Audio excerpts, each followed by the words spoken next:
देखो सज्जनों, जहां गाय बंधती है वो जगह बहुत पवित्र मानी गई है। गोश्त बहुत पवित्र होता है।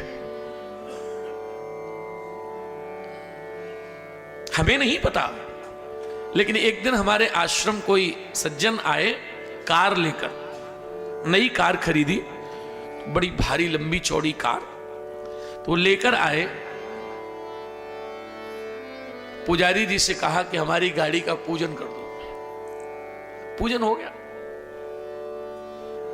पूजन होके जब पुजारी ने उनसे कहा कि हो गया जाइए, तो उन्होंने कहा नहीं, अब यही काम कराना है। अब हमने स्वयं देखा, किसी की सुनी हुई नहीं बता रहे। तो उन दोनों पति पत्नी ने कहा कि हम कार लेकर आए हैं, तो पहली बार हमारी कार में गौशाला आश्रम की में से एक बछड़ा छोटा सा कार में बिठा दो,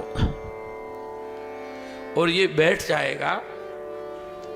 उसके बाद हम एक चक्कर लगा के फिर उतार देंगे, तब हम बैठेंगे। हमारे पास आश्रम के सेवक ने कहा महाराज जी वो बछड़ा बिठा रहे। मैंने कहा भाई ऐसे ऐसे पवित्र लोगों का तो मैं दर्शन करूंगा। मैं निकल के आया, मैंने पूछा तो उन्होंने बड़ी अच्छी बात कही। बोले महाराज जी हमें किसी ने ये बताया कि जब कोई नई कार खरीदो तो उसमें गाय के बच्चे को बिठा दो थोड़ी देर, तो उस कार से कोई दुर्घटना नहीं होती है। ये उन्होंने कहा, मैं तो मेरी ओर से नहीं, मुझे तो बताया, सो मैं आपको बता रहा। और हमें तो ये अच्छा लगा कि उस गैया के बछड़े के चक्कर में फिर उन्होंने कहा आप भी बैठ जाओ, तो मैंने कहा चलो हम भी बैठ जाओ। हमारी गाय का बछड़ा बैठ गया, हम भी बैठे। गौ की बहुत महिमा है, बड़ी महिमा है गाय की। इसलिए प्रत्येक सनातन धर्मी को अपने घर में गौ सेवा करनी चाहिए। लेकिन अगर घर में, आपके घर तो महाराज ऐसे हो गए कि क्या कहा जाए, हाँ? आदमी तो फिसलता है, ऐसे पत्थर हैं, तो गैया कैसे रहेगी? तब एक उपाय है, क्या किसी न किसी गौशाला में कुछ गायों की सेवा का आप बीड़ा उठाइए, इससे सनातन धर्म का आनंद बढ़ेगा।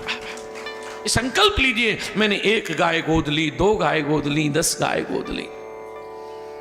आप में से कुछ लोग कहेंगे कि गाय तो रख लें महाराज, पर एक समस्या है। क्या? जगह नहीं है। गाय तो रख लें पर जगह नहीं है। संत लोग तर्क देते हैं जगह नहीं है। बोले हाँ, तो 3-3 कार घर में कहां खड़ी करते हो?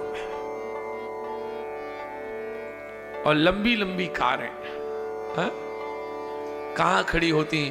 तो लोग तर्क देते हैं कि महाराज कार से तो यात्रा होती है, गाय से क्या यात्रा होगी? मैं विनती करूं, कार तो यहाँ की यात्रा पूरी कराएगी, वहां की यात्रा तो भगवती गौ माता ही पूरी कराएगी। इसलिए महाराज गाय की अनंत महिमा।